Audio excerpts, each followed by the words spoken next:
Auzitegi Nazionalak Jose Antonio Jainaga eta Zidenorreko zuzendaritzako bi kide ikertuko ditu Israelgo arma enpresa bati altzairua saltzagatik.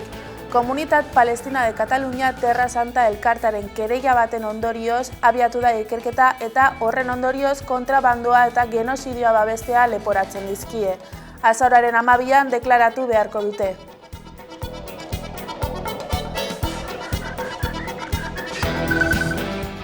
Orioko emakume arraunlariek klubeko zuzendaritza salatu dute mespretsuak eta tratu txarrak jasotzagatik eta haien errendimendua zein profesionaltasuna ukatu dizkiotela salatu dute. Arraunlari batentzat denboraldia gogorra den arren, 2025ko denboraldia are latzagoa izan dela diote. Izan ere, klubak haieri inguruko informazio faltsua zabaldu dutela adierazi dute eta egoera honek min psikologiko eta emozional handia eragin diotela azaldu dute.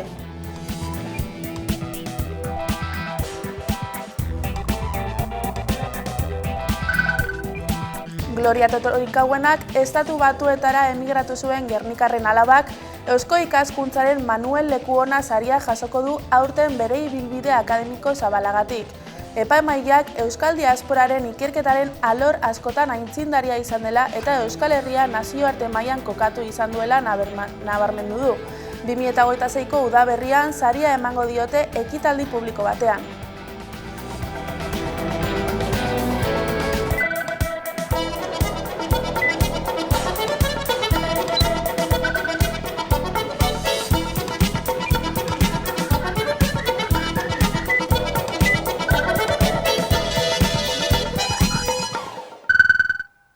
Gabon guztioi eta ongi etorri urriaren 24ko albistegira.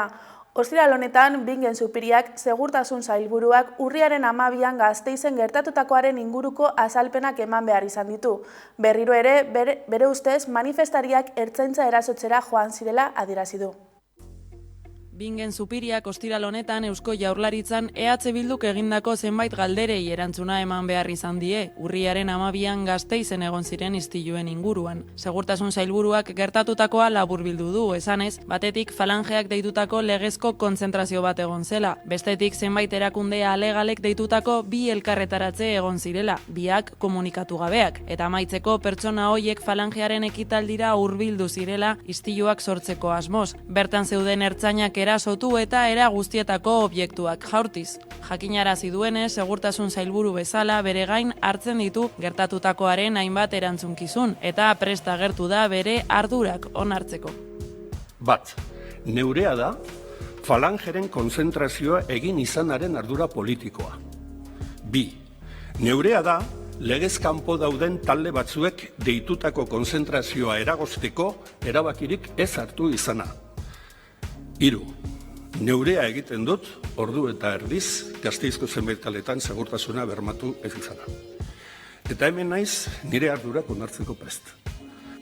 Gogora ekarri ditu komunikatu gabe aurrera eraman ziren kontzentrazio hoiek, esanez, hala eta guztiz ere ertzaintzak manifestazio eskubidea onartu zuela, baina istiluak gero etorri zirela ohartarazi du. Bere iritziz manifestariak ertzaintza erasotzera joan ziren. Amaitzeko azpimarratu du joan den urriaren 12an antifaxismoaren aitzakian indarraren bitartez modu faxista batean, beren pentsamendua ezarri nahi zuten talde batzuk herritarren segurtasuna urratu zutela. EH Bilduri zuzendu zaio ondoren, esanez, euren alde jartzea eta aurpegia ateratzea erabaki dutela.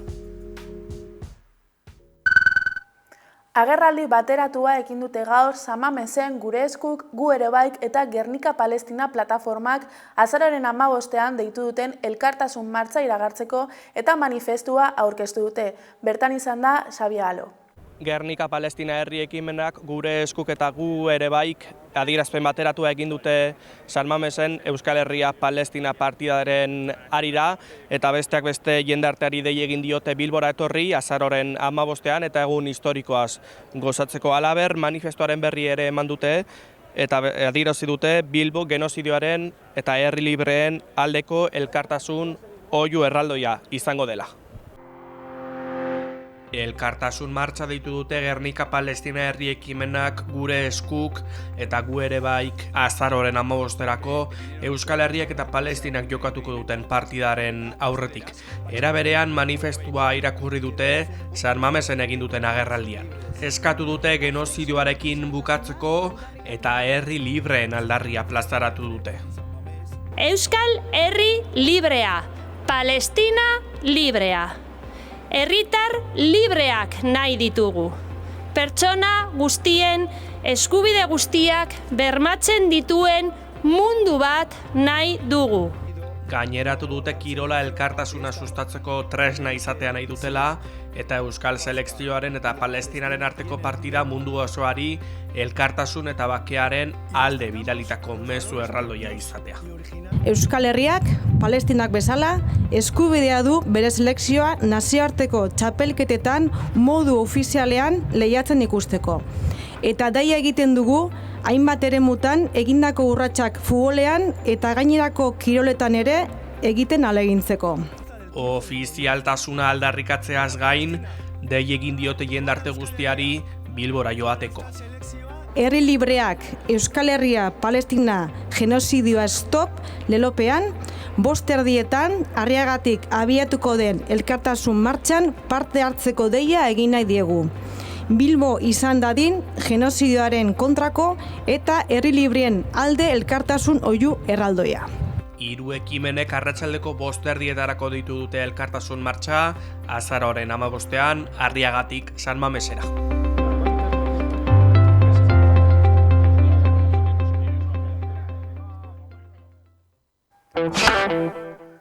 Badira milaka pertsona etxebizitza batera sartzea ezinezkoa egiten zaiena. Gaur egun, eskubide baino pribilegioa bihurtu dalakoaren sentsazioa dute askok. Etxebizitza sindikatuek eskubide hauek bermatzeko lantzen dute eta arriskuan dauden pertsonei babesa eskatzen die.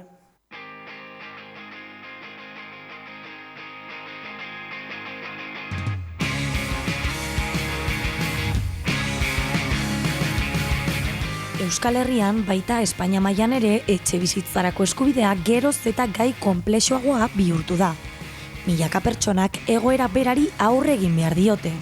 Prekarietatea, ziurgabetasuna eta sabaia izateko eskubidea pribilegio bihurtu den sentsazioa. Honen harira instituzio eta erakundetatik kanpo Euskal Herriko auzoetan antolatzeko beste modu batzuk ehuntzen ari dira etxebizitza arazoei aurre egiteko. Etxebizitza sindikatuek egunero lan egiten dute egoera zailetan dauden pertsonei laguntzen, jabeekin edo erakundeekin bitartekotza eginez eta komunitatea sortuz. Iruñerriko kasuan etxebizitza sindikatu sozialista eta aritu elkarlaguntza sarea etxebizitza eskubidearen aldeko borroka ulertzeko bi modu dira. Testuinguru desberdinetan jaio arren, biek ideia bera dute. Etxebizitza ez dela banakako gai bat, baizik eta gatazka politiko eta sozialaren eremu bat, kolektiboki bakarrik landu daitekena. Gaiaren inguruan gehiago jakiteko, Iker Narbona etxebizitza sindikatu sozialistako kidearekin hitz egiteko aukera izan dugu, kontseilu sozialistaren parte dena. Bestetik, Martin Zamarbide arituko kideak, bere sindikatuak arazoari aurre egiteko erabiltzen dituen erramintak kontatu dizkigu. COVID-19ak eragindako krisian sortutako kolektibo bat da, gusten zen batez ere gizarteko sektore batzuk kolpatuenak zirenak, behar ziren igual bi ardatz nagusi landu, zirenak alde batetik etxebizitza eta bestetik elikadura. Orduan, aritu elkarlaguntza sarean barnen, bai daukagula etxebizitza sindikatua eta bai despentsa solidarioa. Batetik telefono bat daukagu, eta e-mail bat ere ez, eta horra jendeak normalean idazten digu edo deitzen gaitu arazoak dituztenean. Askotan etxegabetzekin lotutako arazoak, baina baita prezioen igoerekin lotutakoak edo abusuzko klausulekin edo eta bestelako etxejabekin izaten diren bestelako arazoak. Bulego bat ere badaukagu hemen ondoan, Arrotxape auzoan, eta normalean hor hartatzen dugu jendea, ez? Aholkularitza juridikoa eta politikoa ematen diegu, haien arazo partikular horiei erantzun ahal izateko. Eta lan sindikal horretatik haratago ere, batzutan heltzen gara borroka prozesu publikoak egitera, ez? Normalean gure lanaren gehiengoa ez da publiko izatera iristen, aholkularitzan edo esku hartze konkretu batzuetan, gizarte zerbitzuetara lagunduz edo etxejabekin negoziatuz, lortzen ditugu batzutan garaipenak, eta beste batzuetan iristen gara kanpaina publikoagoak egitera. Eta horretaz gain, arazo partikularretatik haratago, mobilizazioak ere sustatu ditugu, etxebizitzaren arazoaren alderdi ezberdinen analisiak, iritzi artikuluak eta bar. Aritu eta Etxebizitza Sindikatu Sozialista bat datoz sindikatura gerturatzen diren profilean. Gizarten kolpatunak bienak, emakume bakarrak, migranteak batez ere, baita ere hemen betianik bizi izan gaenok, baina dauzkagu beste alternatiba batzuk, beste sareak gauza hori aurre egiteko, baina batez ere sindikatura eta bitegira urbitzen dira hori. Ama bakarrak, migrante asko, sindikatuan batez ere edo etxe batera sarbideaz lortzea edo etxe bat mantentzea ezin izana. Alde batetik edo ezin direlako sartu, filtro arrazistengatik edo sarbide ekonomikoagatik, edo bestetik behin etxean egonda ezin diotelako aurre egin alokairuari. Profila gehien bat izaten da, etxebizitzaren arazoa modu gordinenean pairatzen duen hori. Langile klasearen sektorerik pobretuenak esango dugu, ez? Batez ere alokairuan bizi direnak, edo baita ere, hein handi batean, azpierrentamenduan, kontraturik gabe, alokairuaren merkatu beltza ditu aldugun horretan bizi dena, ez? Pilatuta, esan bezala, hori, egoera erregularizaturik gabe, eta zentzu horretan, atzerritar jatorriko jendea, portzentai handi batean, gerturatzen zaigu sindikatura, baita bertakoa den jendea ere, egia esan, baina atzerritar jatorriko jendeak modu nahiko bortitzean pairatzen du arazo hau batetik. Gizarteko sektorerik pobretuenen artean presentzia handia dutelako, eta bestetik etxebizitzaren merkatuan dauden oztopo arrazista, burokratiko eta barrengatik arazo honen aurpegirik latzena jasaten dutelako. Bestalde, guraso bakarreko familiak eta bereziki amak ere nahikotxo izaten ditugu, askotan indarkeria matxista jasandakoak, eta hor ikusten dugu, sektorerik zapalduenek era latzagoan bizitzen dutela arazo hau. Etxebizitzaren arazoaren jatorriari dagokionez, bi sindikatuek arrazoi berberak aipatu dituzte. Espekulazioa, erakunden kontrol falta eta bankuen eta higiezinen enpresen zeregina. Arazoaren jatorria hitz gutxitan izango litzateke gure oinarrizko beharrak jabetza pribatuaren logikak gidatzen dituela. Hau da, ez dugu bermatuta etxebizitzarako sarbidea bestelako hornidura edo elikagai edo bestelako behar batzuetarako sarbidea bermatuta ez dugun moduan, ez? Gizarte eredu kapitalistaren logikak gidatzen duelako behar hauen ekoizpena eta banaketa. Zentzu horretan, etxebizitza baterako sarbidea, norbere batetik diru sarreren eta aldi berean posizio sozialaren menpekoa da, ez? Hori horrela den bitartean, esan bezala, etxebizitza ez dago mundu guztiarentzat bermatuta. Eta horregatik uste dugu arazoaren erroa erasotu behar dela, eta ez horren beste horrelako adierazpen konkretuetan gelditu. Negozioan. Ez dugu etxebizitzaren negozioan daula oinarria, non jabe batzuek edo pertsona batzuek egiten duten negozioa printzipioz edo izan behar zen eskubide batekin. Ikerrek adierazi duenez, etxebizitza negozioa denean politikek ez dute funtzionatuko. Instituzioek irabaziei begiratuko dietelako beti. Arazoaren erantzuleak gure iritziz izango lirateke ekoizpen eredu kapitalista honetatik probetxua ateratzen dutenak eta zehazki etxebizitzaren negozio honekin etekinak lortzen dituztenak, ez? Hor leudeke adibidez eraikuntza eta egiezin enpresak, baita mota eta maila guztietako espekulatzaileak ere, eta noski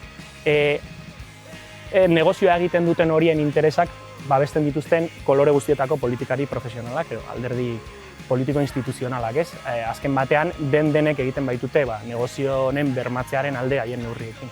Etxebizitzaekin negozioa egiten dutenak, bai bankuetxeak, bai inbertsio funtsak, putre funtsak ezautzen direnak, baina baita ere rentistak, bai handiak, bai txikiak, bai dena biltzeko etxebizitzaekin negozioa egiten dutenak. Eta Bestetik, orain gauden momentuan, instituzioak ere uste dugu badiela errudunak, hartzen dituzten neurriak ez dielako bat ere nahiko, bai, uste dugu Iruña nintzatuela bai zonalde tensionatu bezala, baina horrek ez du alokairuen prezioak murrizten, baizik eta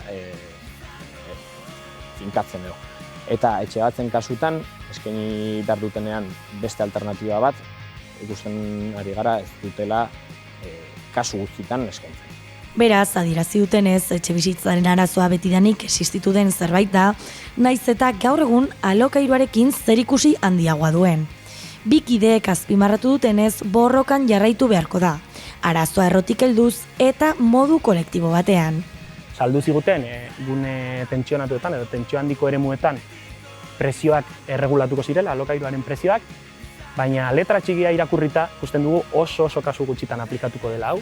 Etxe jabe handien kontratu berrietan eta azken 5 urteetan alokatu gabeko etxeetan, hau da, kalkulatu dezakegu gutxi gora bera 10 etxetik batean aplikatuko dela, eta gainera ez da benetan esanguratsua den prezioaren jaitsiera bat izango. Gogora dezagun azken 10 urteetan 170 igo dela alokairuaren prezioa Nafarroan, eta indize hori kasu hauei aplikatuko zaiena urtez urte eguneratuko da, hau da, prezioak neurri horretatik abiatuta berriz ere gora egingo dute. Horregatik uste dugu, batenek aurrebaldintza hori partekatuta haratago joan behar garela eta neurri eraginkorrek arazoaren erroari heldu behar diotela eta benetan etxebizitzaren negozioari kalte egin behar diotela onura esanguratsuak lortu ahal izateko. Batez ere ez pentsatzea sarbide zai hori beraien arazo individuala dela, baizik eta kolektiboa da eta guregana hurbiltzea edo borrokara batzea eta mobilizazioetara batzea.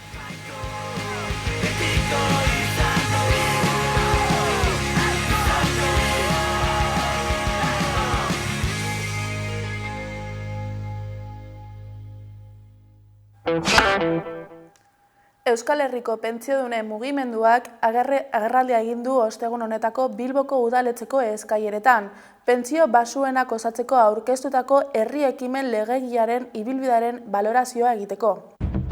Bilboko udaletxe atarian agerraldia egin du Euskal Herriko pentsionisten mugimenduak, besteak beste salatzeko Eusko Jaurlaritzak, EAJak eta Alderdi Sozialistak herri ekimen legegiari betoa jarri izana, era berean eskertuta agertu dira jasotako babes guztiagatik eta ekimenak irabazitako babesagatik.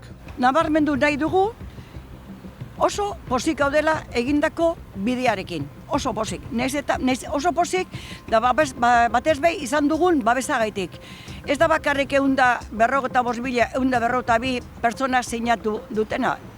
Hori eta gainera sindikatu guztien babesa izan dugu, emakume askorena, talde feministena, bestelako taldena, oso persona entzutetzuena, izan dugu babesa oso handia, orden oso pozik gaude maila horretan.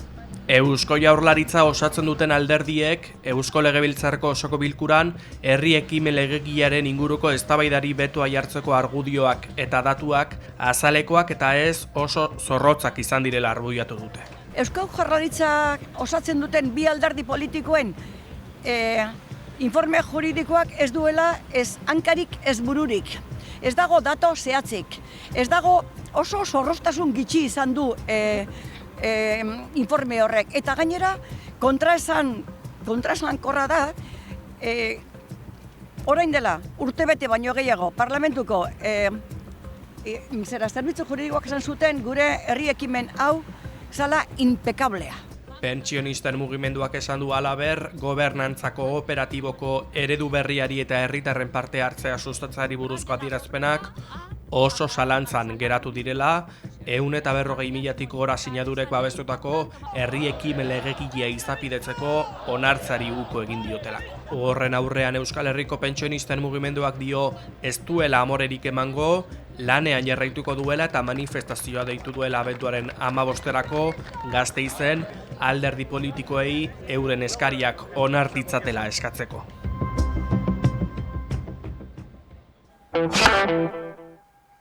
Gaur hasiko da Galdakaon musika bizian jaialdia. Naziorik gabeko herrialdeen arteko musika jaialdia Andra Mari Eusko dantzari taldeak antolatzen du eta aurten, besteak beste, Palestinako talde bat izango du. Palestinako, Eskoziako, Sardiniako eta Euskal Herriko taldeak batuko ditu musika biztian jaialdiak gaur biharretan Galdakaon. Andra Mari Eusko dantzari taldeak urtero antolatzen du naziorik gabeko herrialdeen arteko jaialdia 11. aurten, eta estatu eta hizkuntza zapalduen bozgorailu izan nahi du. Eskoziatik Imar taldea aukingo dugu eta Euskal Herritik Korrontzi. Larun batean, Sardiniatik etorriko jakuz Nur, Palestinatik Apo and the Apostles eta azkenik Zutik, Euskal Herriko iparraldetik. Euskal Herriaren antzeko egoeran dauden beste herrialde batzuetako musika, hizkuntza eta kulturak erakusteko antolatu zuen lehen aldiz Andra Mari dantza taldeak 2014an eta ordutik 21 herrialdetako taldeak izan dira bertan. Aurten Palestinako Apo and the Apostles taldeak izango du garrantzia berezia. We will be seeing you on October 25th in Galdakao. I hope I'm saying it right, at the Musica Bisan Festival. We're very excited to share our music with you so we can enjoy and dance together and talk about some things. Kontzertu ez gain, egunean zehar kale animazio eta lutier eta musikari artisauen azoka izango dira, hitzordua beraz, gaur eta bihar Galdakaon.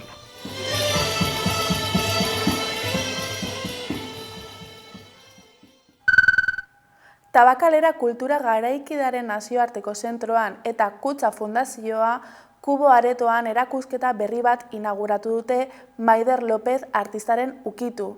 Bertan izan da gure berri emaile Udane Arbeo. Maider López artista donostiarraren bakarkako erakusketarik handiena inauguratu dute Tabakalerak eta Kutxa Fundazioak ukitu izena du eta bi zentrotan banatuta dago. Tabakaleran eta Kursaleko Kubo aretoan. Azken hamarkadako artistaren 25 proiektu biltzen ditu. Erakusketa bakarra, baina bi erakunde ezberdinen behar ezberdinei aurre egin behar zuena. Iruditu zitzaigun Maider Lópezeri bakarkako erakusketa eskaintzea ideia ezin hobea zala. Erreferentziazko artista da Maider gure eremuan, eta bazen garaia ere Donostian berriro bere ibilbideari arreta berezi bat eskaintzeko. Maider Lópezek hiri ingurunetan eta ingurune naturaletan esku hartuz garatzen du bere jardunbidea. Besteekin eta ingurunarekin dugun harremana aldatzera gonbidatzen duten lanak dira guztiak, kolektibitateek sortzen dituzten ekintza publikoak edota artistak behatzen eta erregistratzen dituen egoerak esaterako, eta ikuslaren parte hartzea eskatzen dute sarritan. Nire lanak espazioarekin harremana zuzena dauka, eta Tabakalera eta Kubo salak forma ematen dute oraingoan nire lanari. Erakusketa bakoitzean, pieza batek salaren forma hartzen du. Eta lekua bera ikustera gonbidatzen gaitu. Erakusketaren ukitu izenburuak erreferentzia egiten dio bai artistak bere lan testuingurua iraultzeko eta eraldatzeko duen gaitasunari, bai artistaren azkenaldiko proiektuetan ukimenaren zentzumenak hartzen duen zentraltasunari. Baina artearen dimentsio afektiboari ere egiten dio erreferentzia, nola ukitzen dugun eta nola uzten diegun bestei gu ukitzen. Erakusketak, arteak eta bereziki, konkretuki Maiderren lanak, ingurutzen gaituen horri, edo ingurutzen gaituen hori eraldatu eta ukitzeko duen ahalmenari buruz deritzon, horri buruz egiten duen erakusketa bat da. Tabakaleran eta Kutxa Fundazioa Kubo aretoan aurkeztutako erakusketaren bizatiak elkarren osagarri dira, eta hunkitzeko eta hunkitua izateko maila desberdinak erlazioan jartzen dituen ekosistema bat osatzen dute biek batera.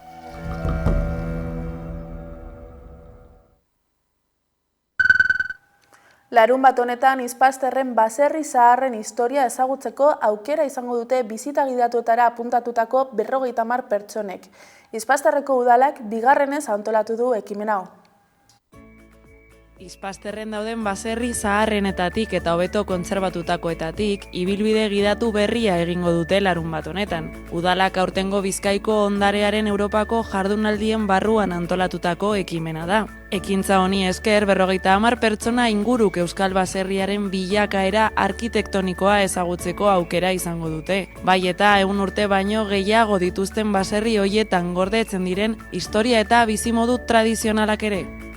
Izpastaren egingo dugun ibilbide honetan, fokoa jarriko dugu bertako baserrietan. Eta, aukera paregabeak izango da, gure euskal baserriaren bilakaera ezagutzeko nolakoak ziren garai bateko lehendabiziko baserri horiek, nola joan ziren historian zehar eta garai ezberdinetan bilakatzen, moldatzen, egokitzen, handitzen ere bai.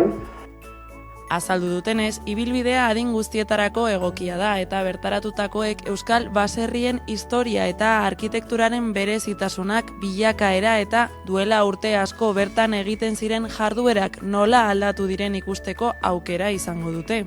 Iaz euskal baserrien herria deituriko ibilbidea antolatu zuten Izpasterren ere, eta horrek izandako arrakasta dela eta erabaki dute aurtengo 2. edizio hau egitea. Beraz, Bizkaiko udalak Izpasterreko baserriak ezagutu nahi dituzten hoiei guztiei larun batean goizeko 10:00 udaletzeko plazan batzartzeko deia egin die. Gaurkoan, Gorka Orbizuren Zilarra bestearekin alekia amaituko dugu albistegia. Gogoratu Hamaikaren webgunea eta sare sozialak eskuragarri dituzuela informazioa zabaldu nahi izan ezkero. Mila esker zuen arretagatik, ondo izan eta bira arte. Batzutan ez daukat iritzirik, galduta nago baina bizirik, diot nik.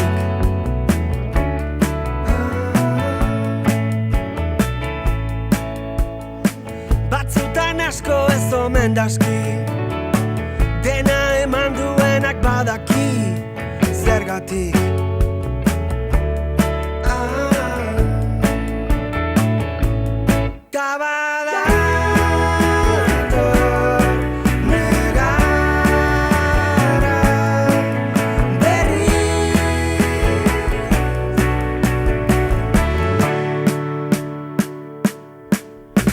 Batzutan nere izena azten dut, ta munduak berria ematen du, nik baditut mila motibo.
Begiratzen dute, egal egiten aztu dutene.